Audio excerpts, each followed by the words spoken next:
We've got a six-figure nigger with us here today. The guy's smashing it. He did 15K cash collected last month. You hated the job, you hated the boss, and you was kind of slacking until eventually you got fired. 15K cash collected last month. 20K revenue technically, but 15K cash collected. You're smashing it, mate. Like, you're not going to get away with playing video games and just being like a beta male and just kind of playing silly fuckers. It's like, you're not. Most people don't make that in a month and a half, 2 months. Like, what? Do you mean I need to make that in 12 hours? What the fuck? No more messing about, locked in now. Mm-hmm. Cool. So what does that look like? Like, what did we have to change? So guys, David, got a very, very special guest on the YouTube channel today. You've definitely seen his face around on either social media, on Instagram. You might have seen his pages, or you've definitely seen him on my page at some point. I mean, the OG guys that have been subscribed, you'll remember David all the way back to Thailand. And you will have seen the progress in real time. You'll be able to go down my page on my YouTube, go back 2 years, go see our Thailand trip and see how David was 2 years ago. And now fast forward to today. We've got a six-figure nigger with us here today. The guy's smashing it. He did 15K cash collected last month. 20K revenue technically, but 15K cash collected. You're smashing it, mate. So I'll let you give an introduction. Tell us who you are, how long you've been in the industry for, but also give us an idea of like, okay, well, what's the transformation that you've made over the last 2 years? That was a powerful introduction, by the way, guys. But yeah, guys, my name's David, and I have been in the high-ticket sales space for the past 2 years. I started appointment setting and sales, and I joined Alpha Setters in August 2023 as a degree apprentice. And from 2023 to now, we're in December 2025, I've been able to go from a degree apprentice making about 1.8K per month to excelling at an appointment setting and sales, being able to transition to managing 7 figures in sales for, some crazy online businesses. And now to the point where, as a 20-year-old, I'm making 15 grand a month. Let's go. 20 years old as well, bro. Smashing it, honestly, smashing it. So you was working as a degree apprentice. So it's like, I mean, did you have like a career path that you wanted to go down, or like what got you into the degree apprentice? Bro, to be honest, the reason I got into the degree apprentice was because it was just the most logical thing to do at the time, right? I didn't want to go to uni. I wanted to go to uni. I thought so. This guy would have gone to uni in a heartbeat, I'm sure. I definitely for the wrong reasons. I definitely wanted to go to uni, but I just wasn't smart enough to get into not smart enough. I didn't have the grades to get into the unis I wanted to get into, right? Like the higher level ones. And I realized, okay, I'm not going to fucking put myself in 50 grand's worth of debt. Put myself in the biggest scam just for enjoyment. So I was like, you know what? Get a degree apprenticeship. I was able to land like 3 opportunities with like really high level companies. Because as you can imagine, and we'll talk about it, one thing that I've always been able to have is charisma and likability, right? From the beginning. That's probably why me and you were friends at this point. Yeah. Genuinely. Facts. Because back when I first obviously joined Alpha, obviously I was a student, but like other than my charisma and likability, there wasn't really anything else to like about David. Do you know what I mean? Why do you say that? Like, what was wrong with David? There was nothing wrong with David. He was just like a normal geezer. He's a bit chubby. Just a normal guy.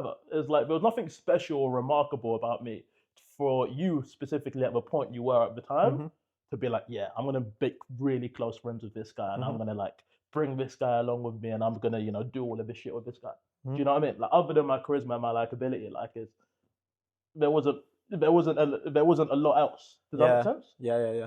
So back to the point. Like my charisma and my likability got me like the choice to work for like 3 like higher level companies, and I probably would have been able to graduate and expand to like a really high level MPC making 50-60 grand a year. To be honest, I definitely would have been able high level MPC. Do you know what I mean? And that's facts though. I mean, I always say like 60 grand a year. It's like that's enough money to impress like your mom and maybe like your next door neighbor. Like your teacher would probably be like, "Oh, well done. I see you doing well for yourself." If you bumped into him on the street, but like 60 grand ain't shit, man. I mean, I could finance a nice little AMG. Go out every single weekend, not have to worry about a lot, and life would have been good. But as you can see in the house that we're in, like, and the parents of my mom and the parents that I've had, they're just built for a lot more than that. Do you know? Facts. Yeah. I mean, yeah. Truthfully, it's like your parents are doing very well. Like your parents are pretty redded. I mean, realistically, you are pretty set. And that is almost a little bit of like an advantage that you had because you always had that ambition. Like you've grown up and you've seen what's possible in the world. And I think most people let their own limiting beliefs hold them back. If you've not come from money, then it's hard to think of a world where money is abundant. I mean, I know it was hard for me myself to get past those. because I grew up with me, my mum, my brother, single parent household, benefits, just tight, broke. It was hard for me to picture a world where I could make this much money, but you've always had that. Your mum's taught you that. But let me ask, so it's like you was working this degree apprenticeship, you hated it. Well, I mean, was that the building that you was at? Yeah, you'll be able to put a clip in there. Like, we were literally at the building. It's so crazy. Like, we were at a mastermind over the weekend, and like 5 minutes away, not even 5 minutes away, like a walk down the street away, the exact building where I spent my days hating life and being a degree apprentice, that is exactly where we were. So you hated the job, you hated the boss, and you was kind of slacking until eventually you got fired, which was a blessing now. Well, looking back, like you were stressed at the time, but it was a blessing. Yeah. But let me ask, so like 2 years ago, you got started in this industry. So what made you want to even get into high ticket sales in the first place? Bro, what? Like every other 17, 18-year-old at the time, is like, I just saw Iman Ghazi printing money, Instagram. Yeah, it's like, well, he was probably the first. When I think about the first person that got me into like online money, obviously you have people like, I remember like back in that time, like Andrew Tate was still mad prominent. Obviously, I didn't wasn't like an Andrew Tate fan, but like some of the stuff he'd be saying about making money, you'd see he was rich, and like obviously as a young man, naturally you're gonna want that. Your dopamine's gonna want that. But I think back to the first person I ever saw making money, and you know, I think that's probably the same person everyone else saw, was just Iman Ghazi, bro. Mm-hmm. Followed him on Instagram, saw him making money, and then I fell into the deep rabbit hole that everyone falls into. But that was after I'd got into appointment setting, right, or got into the online space. What really got me into the online space was, obviously I knew I wanted to make money. I never knew how. I always thought I'd start a business, but one TikTok changed my life. I came across your brother's TikTok. Mm-hmm. I liked it. I fell into the funnel. And, you know, thank God that I fell into the funnel, because we wouldn't be here right now, bro. It's crazy. That's so crazy how it works, because it's like you wouldn't be sat here next to me. You wouldn't have made 15 grand last month if you didn't see a 60-second TikTok from my brother that probably had about 500 views. Literally. Like, it's insane how that works. So insane. Like, this whole part of my aspects of your life probably wouldn't have happened if that didn't happen. No, facts. Like, we wouldn't have, like, so many people's lives would have been affected if that didn't happen. Yeah. That is just the beauty of God, and that's just the beauty of life. Yeah, it's funny that you say that, because that's not even something that I thought about. But yeah, like my life wouldn't be the same if you didn't join Offset. Right. It's like you, like being around you, hanging around you. This is why I love my community. Is because it's like I only bring on guys that like I fully resonate with, and like you actually just being around you, that gives me energy, that gives me aura. Even like just in the sense of like how you implement everything I say, like you respect me a lot, but you're just a fun guy to be around. Like it just gives me energy. Probably helps me progress a lot more. So it's cool, man. It's cool. And it's funny as well, because back when you joined, I remember it, because I was at Yomi's student accom when he closed you. I was like there. Really? Yeah, I was in the other room. I was playing the UFC with Tyrell. But Tyrell's a former Alpha Singer as well. He's doing well. Yeah. But it's like you was broke. You was actually broke when you got started. It's like you joined on a bloody payment plan. Yeah. I remember that. Yeah. That you actually joined on a payment plan. Was it scary to you to like actually have to put down that money to join? To be honest, right, it wasn't scary at all. And I wish everyone else had this mindset. But like at the time, like Alpha Sitters was about £500. Literally, it was £500. It's a lot more now, by the way, guys. But yeah. But it was like, genuinely, like, obviously, although sometimes we joke about how I'm sometimes mentally a little bit slow, like, I had the common sense in my mind to be like, bro, like, it's just £500.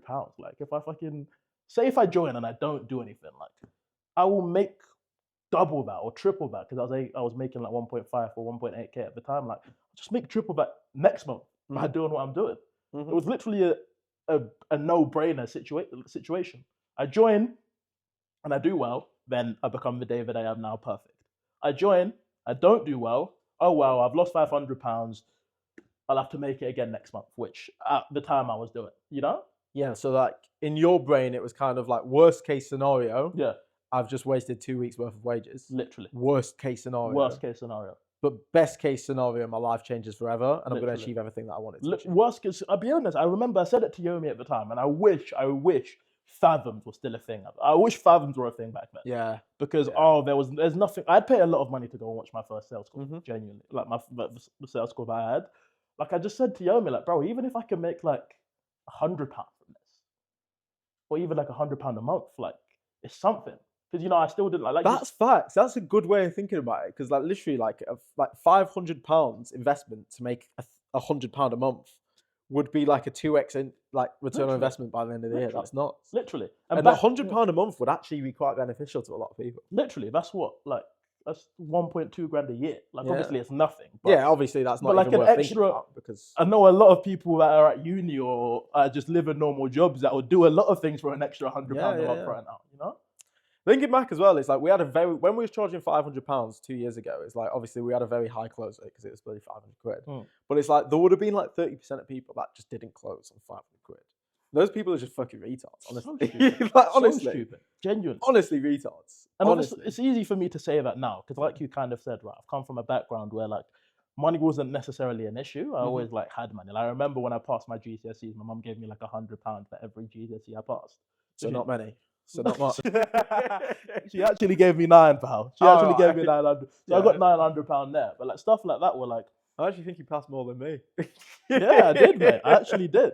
So it was like stuff like that. It's good grades though, but yeah, exactly. I still passed, man. I still got the 4 over 5. So back then, like, yeah, money just wasn't like I wasn't worried about money that much, and I knew that I just had the common sense that all right, cool. Like, worst comes to worst, I'm gonna be fine. Yeah, So I mean, how does it feel? Like, obviously, like you took the risk, small risk for keto, £500, but you took the risk. Yeah. You took the risk, and fast forward to today, your confidence is at an all-time high. You've just won your first boxing fight. You've got like a pipeline of girls that are trying to submit wife applications to this guy, which is crazy work. And it's like you're breaded, like you're making 15 grand a month. Like, how does that actually feel for you, looking back? I think we were speaking about this before the podcast, but it's like, obviously it feels amazing, and when in hindsight and like when I take time to reflect, like it gives you so much joy. But then it's also crazy to see like I would have killed or I would have done some crazy stuff to get to this point where I'm at now when I was a degree apprentice. But then now I'm here, it's just I'll still talk to you like, oh bro, I want this, I want to achieve this, or oh bro, I'm not happy. Oh, obviously I'm always happy, right? Oh bro, but I want to do this. I feel like I could be doing this. Do you know what I mean? So it's just that trap that everyone falls into that I never thought I'd be able to fall into. Like genuinely, like I said, I just wanted to get into making money online to just make some extra money whilst I was doing my degree apprentice. Because I would have never thought that I would be at this point where I've got a full business, I'm helping other people excel and make bread in high ticket sales, I'm making bread in high ticket sales myself. I've got like content everywhere, and I'm like building like a life in this like info space, and I'm actually like cementing myself. I would have never imagined that when I first had my sales school. Do you know? It's funny as well. Like one thing that I think is really cool is that it's like your mum's like your biggest fan as well. Like your mum's not here right now. Like I always like to meet Marjay. But it's like she comments on your Instagram videos, she sends your videos into the family group chat. Like your mum's like your biggest fan as well. Like, how does that feel? Like to know that like Marjay's proud of you. Like she was a bit skeptical about you losing the degree apprenticeship and stuff and going into this. Yeah. And she was also skeptical about me at first as well when you was going to Thailand as well. But now that I've met her, and she's grateful. She even was like, thank you. Like she said thank you to me like for everything that I've done. But how does it feel to like make your mum proud as well? It's what every single young man wants. It's what every single human being wants, man. Like the ability for your mom to like post your videos and like her friends to like congratulate her. And then my mom to even text me. Like so many times she texts me like out of nowhere, like, oh, I'm so proud of you. And genuinely, it's just, there's no better feeling. Like, it just fuels you. It's real dopamine. It fuels you to just want to go do more, want to go get better. It's like the same with you like posting that video. Remember when you showed your mum the 40K a month? It's just like, it's that same feeling. Like you probably had so much more drive to want to go and make more money after that because of that video and how well it did and the dopamine it gave you. Do you know what I mean? So it just, oh bro, it's an amazing feeling, man. Especially when your mum is like your biggest supporter and like she just got that trust in you. Yeah, your mum backs it. It's cool, man. It's cool. So, I mean, let's talk about like the journey then. So like, because obviously I want the people that are watching this to be able to go away and definitely take some like main takeaways from this. Like, okay, well, how can they use this to go and better their situation? How can they use this to excel in high ticket sales? So, I mean, let's talk back to when you started, right? When you first started. So talk to us about like your sort of journey when getting started in an employment setting, and like were there any obstacles that you had to overcome? Was there any major turning points for you? I think the reason why I've been able to excel in appointment setting and just sales and just business in general is because I didn't just take the knowledge that I learned and help it like improve my sales. I helped it improve my life. Okay. The thing that I love about Alpha Setters, and another thing about why I genuinely think I'm here now, is because Alpha Setters isn't just one of these wet make money online communities where Temu will allow you to make bread, but it'll allow you to flip in, be playing video games, watching whatever, and just eating shit and just be like a. Tell me, like Alpha Setters, the culture in Alpha Setters doesn't allow you to make money, but be a bitch. You know, it doesn't allow you to just be the type of. There's a big emphasis on being the type of man that deserves to make more money, right? And just being a high level man in general. So what helped me so much about Alpha Setters and what was a big change to my life was the self-improvement culture. Because I wasn't just learning how to make money, but seeing how you guys operate, seeing stuff like, you know, your daily objectives, seeing stuff like you taking the training seriously, seeing stuff like you talking about how like men need to get in shape, men need to be strong, and like it's not just about making money. That sent me down a spiral as well. You know, ever since I started joining Alpha Setters and started making money with appointments, and I started taking the gym seriously. I started, you know, like focusing on my confidence and my social skills, which we'll talk about. I started, what else? I just improved my life as a whole, not just the money aspect, but like me, I became a better man. All right. So that was the first thing. That was like the first. I mean, phase. I remember. So back at the time, like there was obviously in Alpha Setters, like we always have seasons where we've got the new prodigies, the next generation of killers coming into the group. Like right now, we've got some serious killers. But back in your era when you first joined, there was you, there was Amon, and there was Leo. All of you guys now are doing over 10K a month. All three of you. And I knew you was all going to be successful.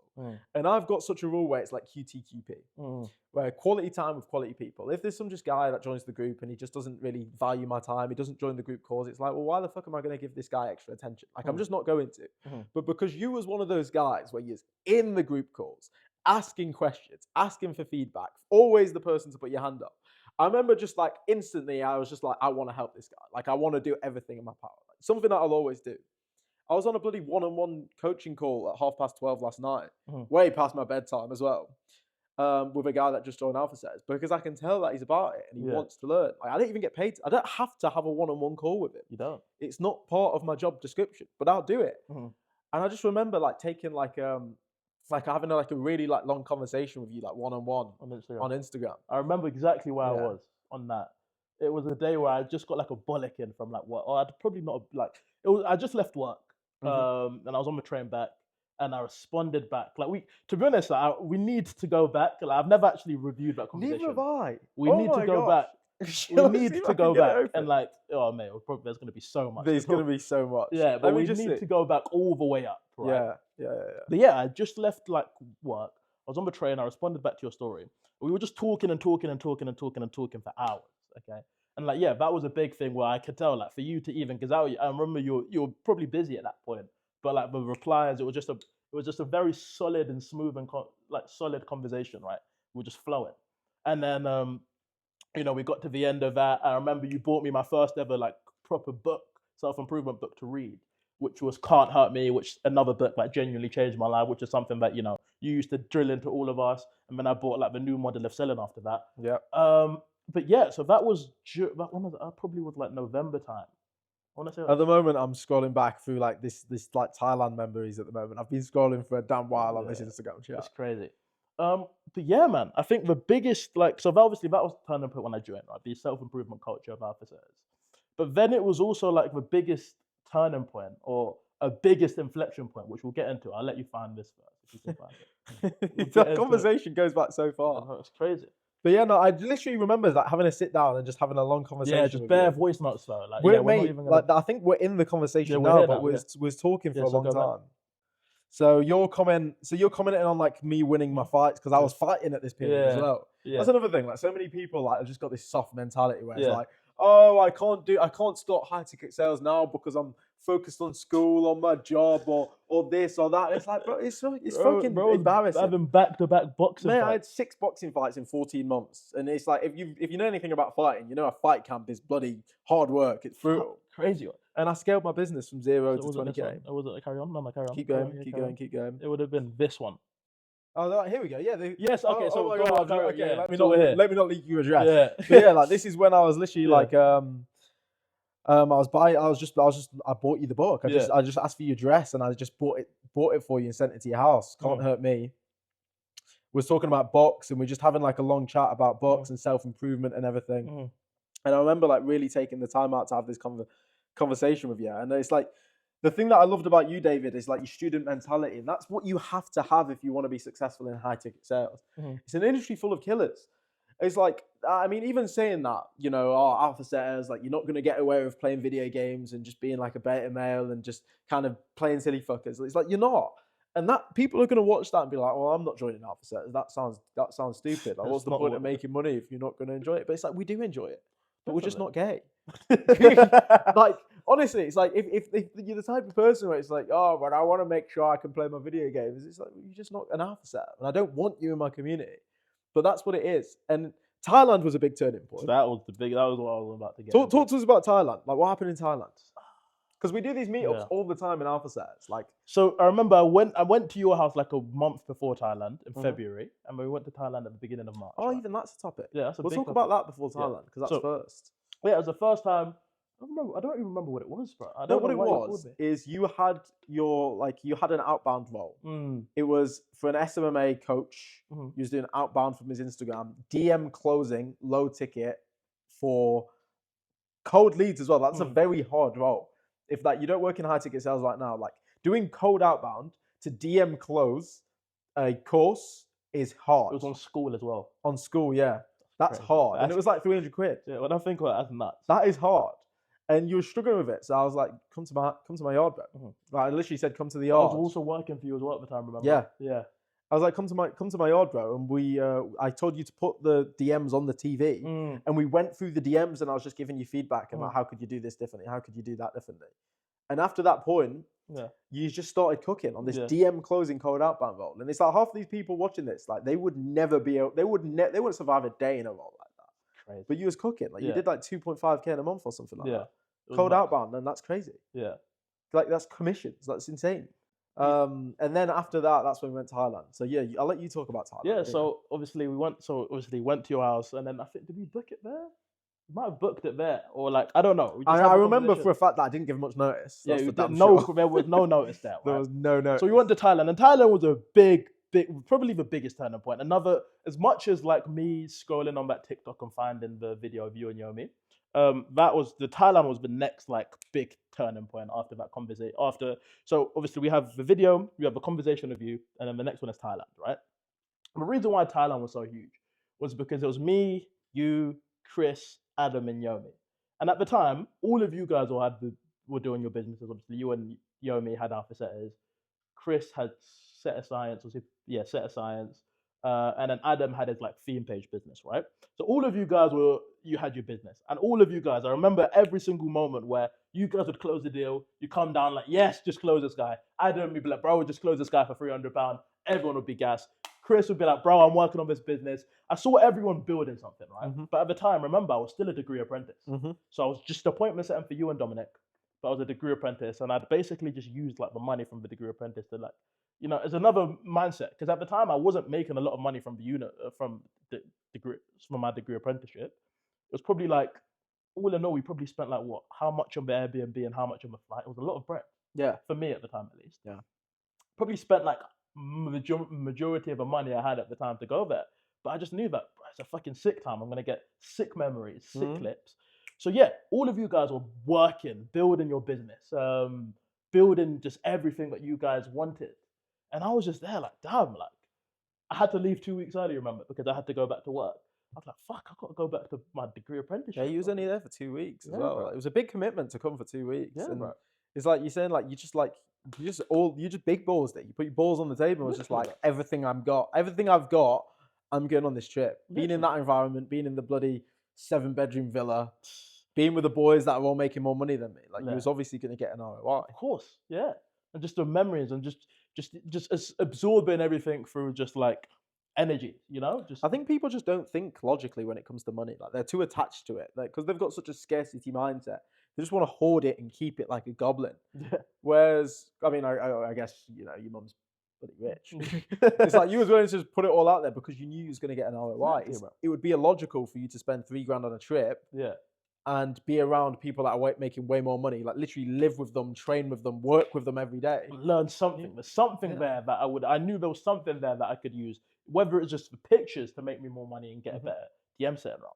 So I just knew that like there's no point, and this is the issue that a lot of people have, is just they think that collecting money in their bank account is going to make them more money. They feel like, oh, if I just save £5,000 and I just keep it there, I'm going to make more money somehow, right?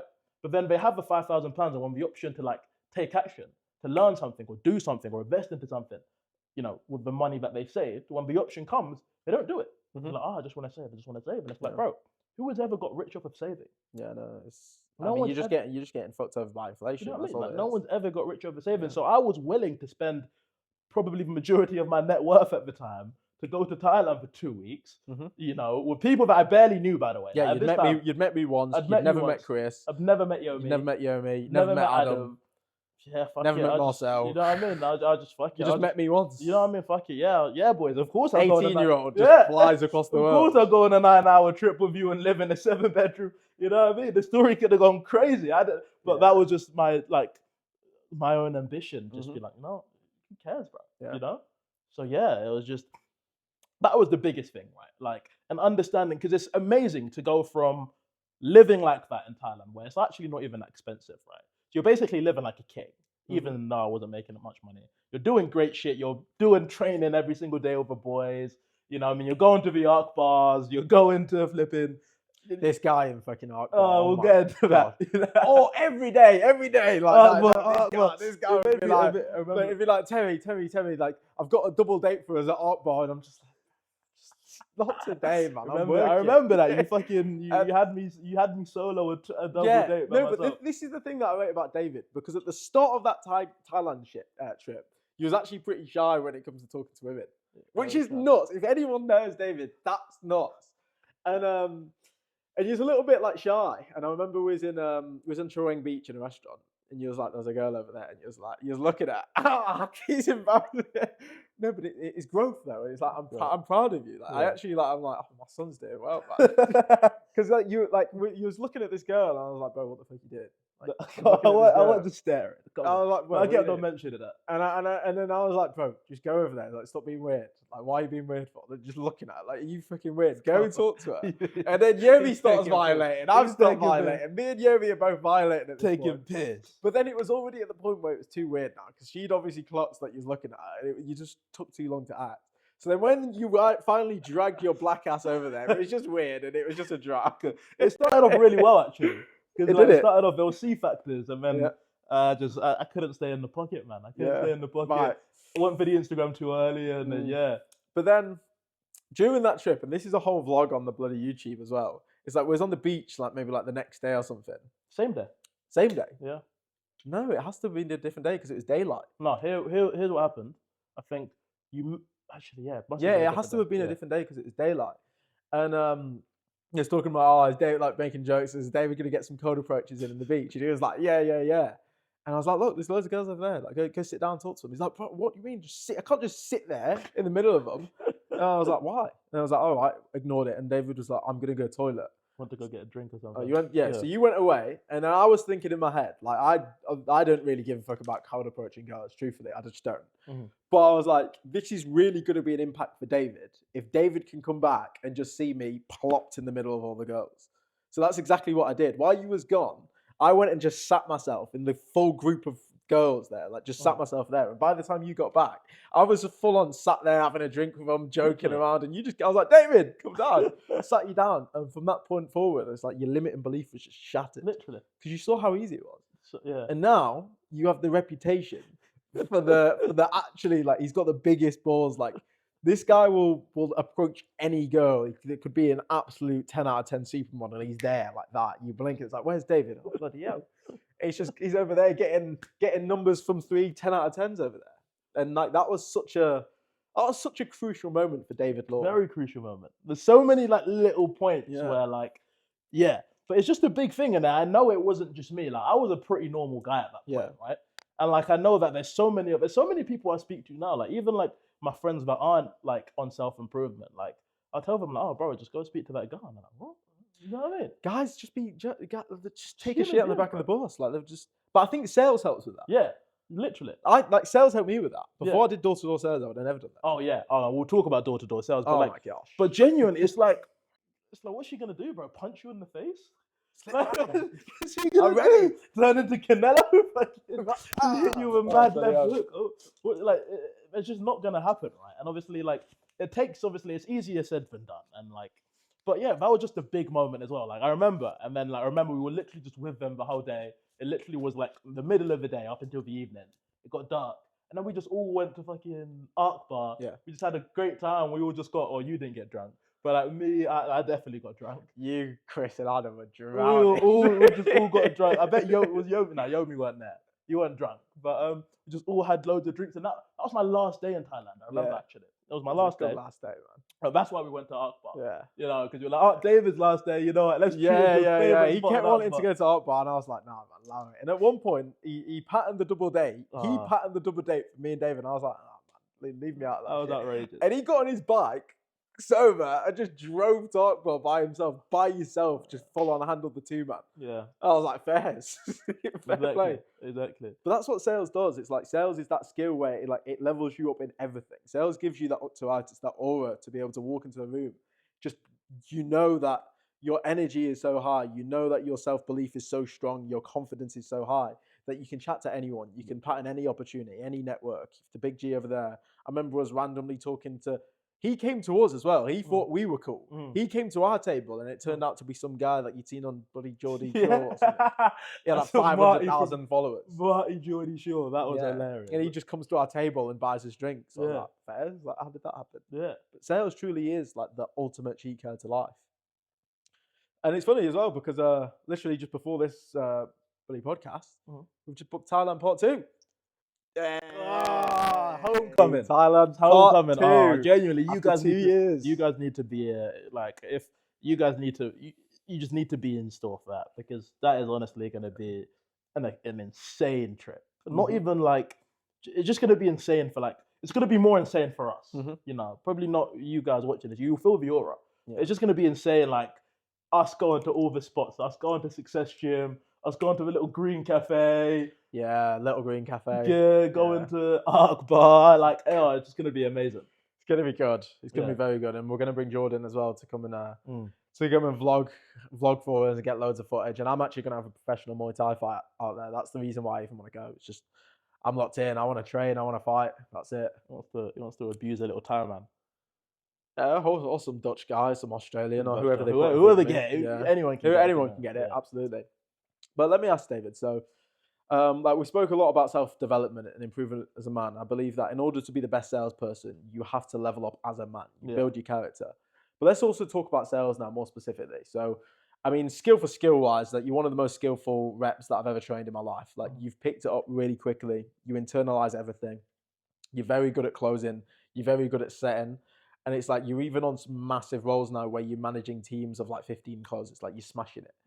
But like, let's talk sales. Like, what do you think is like one of the biggest sales lessons that you ever took out of Alpha Zetas that you've carried with you in order to make so much money? Just the crackhead mentality. The crackhead mentality is what I took from Alpha Zetas, man. That's a fucking story in itself. That's You've got so many. There's so many. Like genuinely, me and Temi could actually be. I don't know what. All right, talk us through it then. Talk us through it. It's 12:30. Me and Temi could be here until 10 p.m. just talking about stories, man. So talk us through the crackhead mentality. How did you learn the crackhead mentality? What's the relevance to that? And talk us through that first month when you hit 10K. And talk us through the whole month as well. October, start of October to the end of October. Like, talk us through that first 10K month. The story of the crackhead mentality, right? It was October. I remember the 1st of October, me and Temi had a mum to call because obviously Temi's my one-to-one coach. At the beginning when we started, I was like, bro, I want my biggest goal at the time was like, I just need to hit 10K a month. Like, oh, bro, I need to.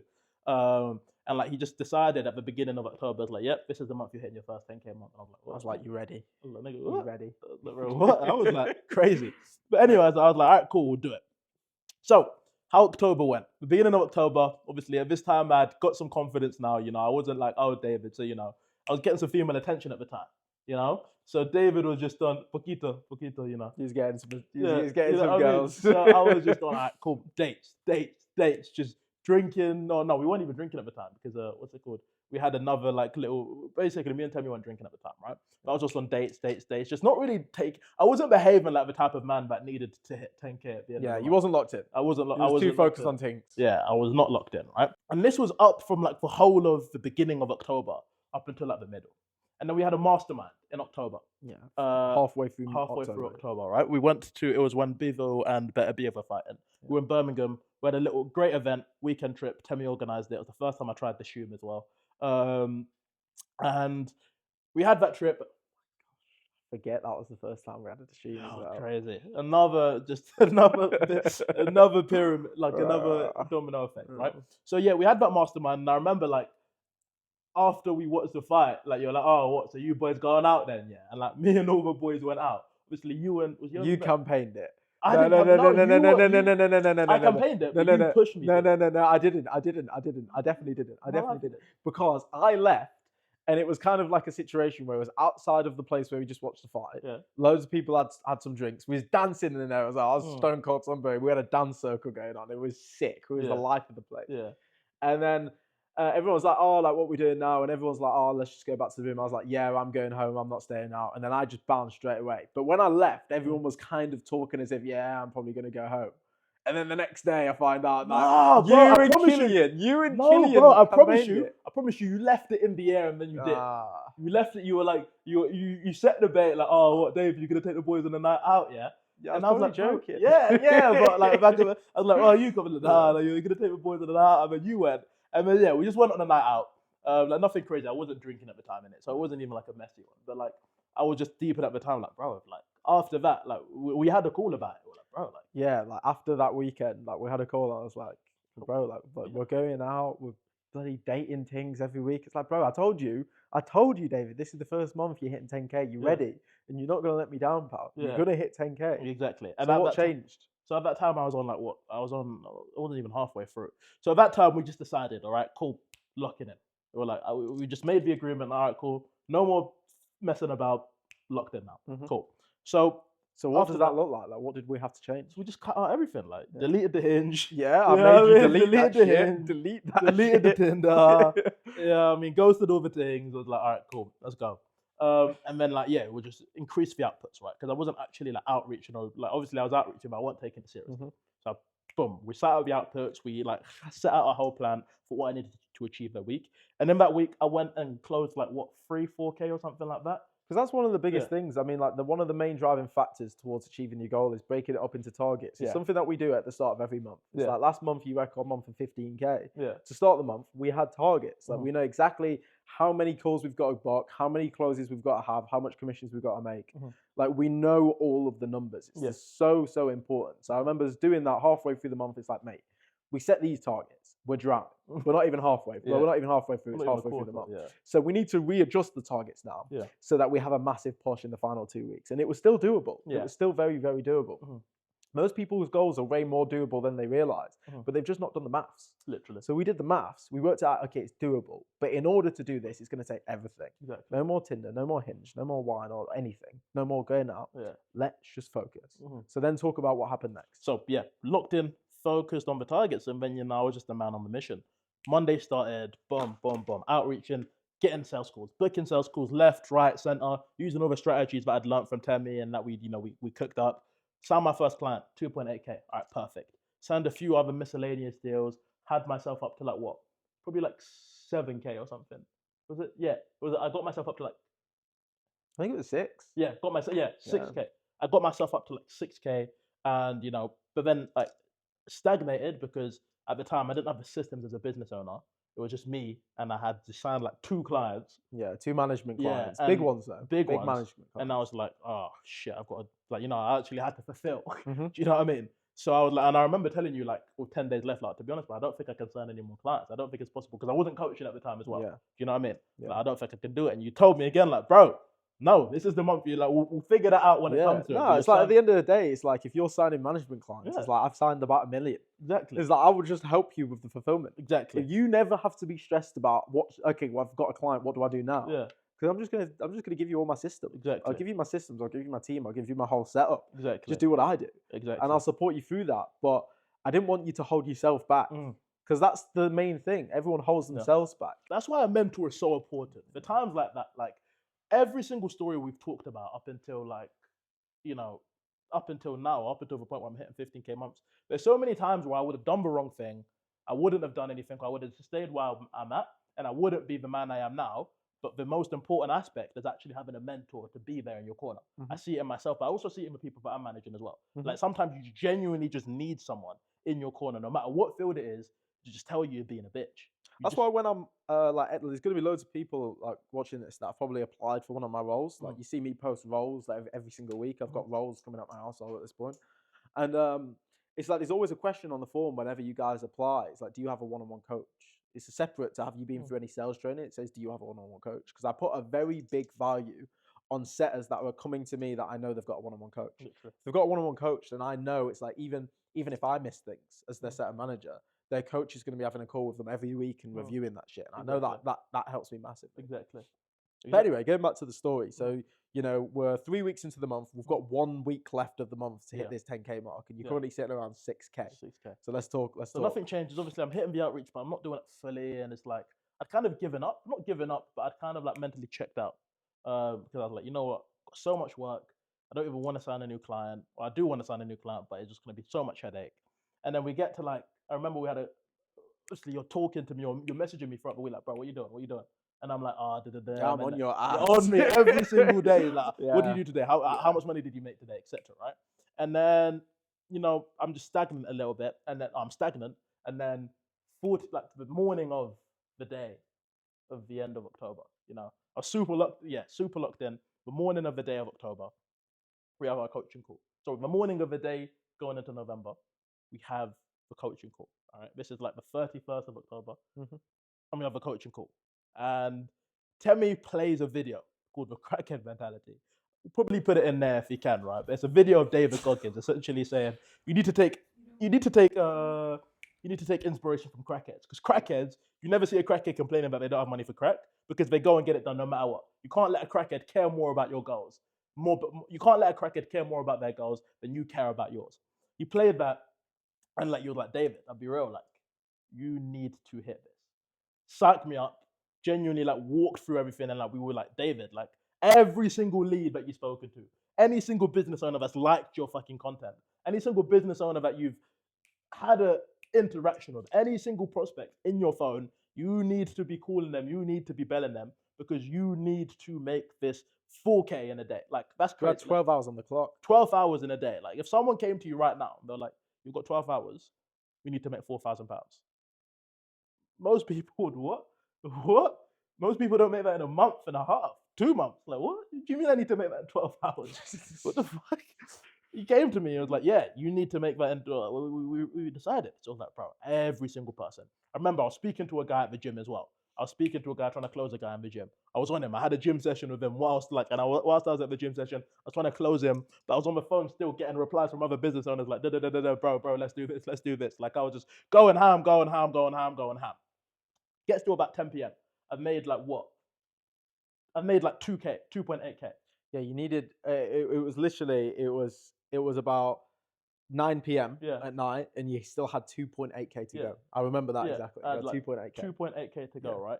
I remember I closed another one for like 1.8, and I was like, yeah. No, you closed someone for 1K. Yeah. And then you called me. Yeah. And he was like, Tell me, I've just got to close for 1K. Yeah.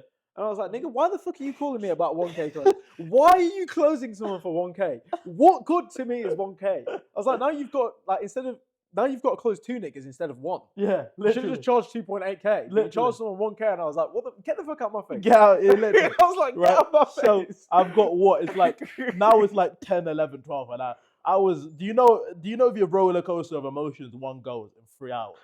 Where you know that meme where like we're so back. Oh, we've lost it. Oh, we're so back. I get a reply. He looks like I send him the payment link. He doesn't pay. Oh, we're so back. Anyways, but talking, just throwing alley-oops. It was an amazing actually because my setter at the time, right?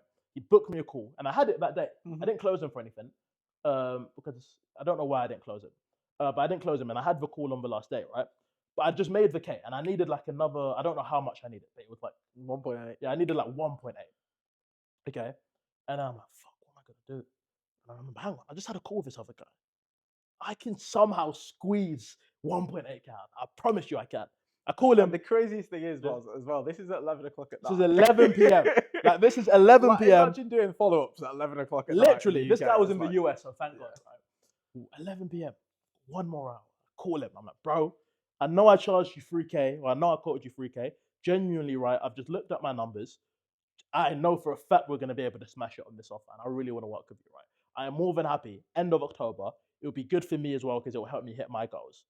Let's get this going and let's get you in for 1.8k. Some sales tactics, right? Yeah, I mean, anchored him. Going back and forth. I'm not sure if he's gonna pay. I'm not sure if he does pay. It gets to like 11:40, 11:50. I see the Stripe notification came through. I send it to Temmie. Buzzer beat up. 10 minutes. 10 minutes on the clock to go. 10 minutes on the clock to go. It was the craziest thing. 10 minutes on the clock to go. First 10k month. All because of that crackhead mentality. Winner always finds a way to win, man. Winner always finds a way to win. Honestly, it's the craziest story. It's the craziest way to hit your first 10k month I've ever heard. But it's like after doing that, all limit bleach chat, because you can achieve what you want to achieve. Like the only thing that's holding back is our own mindset. Literally. You have that crackhead mentality. You can go out there and smash anything. Literally. Honestly, I've never been more proud in my life. When you sent me that screenshot, I called you straight away, and we were just laughing. Yeah, well, it was like, how the fuck is he? How the fuck is this happening? It was insane. Genuinely. Insane. Yeah. It's funny because it's like they can go watch. There's a full YouTube video of me explaining the crackhead mentality after that happened. There's a few and you can as well. Yeah, they can go back and watch it on my channel. It's funny because it's like I've had a lead message me before, where it's like, like I'm saving up for this at the moment. Like money's just super tight. Like I can't afford to join Alpha Setters right now. And then they've gone through my YouTube channel and they've came across that video, and then they've like be like, bro, like I watched the crackhead mentality. It's like I do want to join Alpha Setters. Like I'm being a bitch. Like if a crackhead wanted to get crack, he'd get it. So like I can get the money to join Alpha Setters. And he's borrowed some money from a mate and used the rest on a credit card, and he's just piffed and he's just joined. Yeah. Cool. And it's like if you want to do something, you can find a way. If there was a gun to your mum's head and you was like, make 10k tomorrow, you do it. Literally. Like you would do it. Whether you have to go kill someone, rob a bank, get all of your boys, like collectively get 10 of your boys to send you 1k, like you do it. People just don't want it bad enough. Yeah. That's it. It's like there's really no excuses, especially if you live in a first world country like the UK, where we've been given so much opportunity in this country. Genuinely, like we can take it for granted, but we have so much opportunity in this country. We've got all of the tools that we need.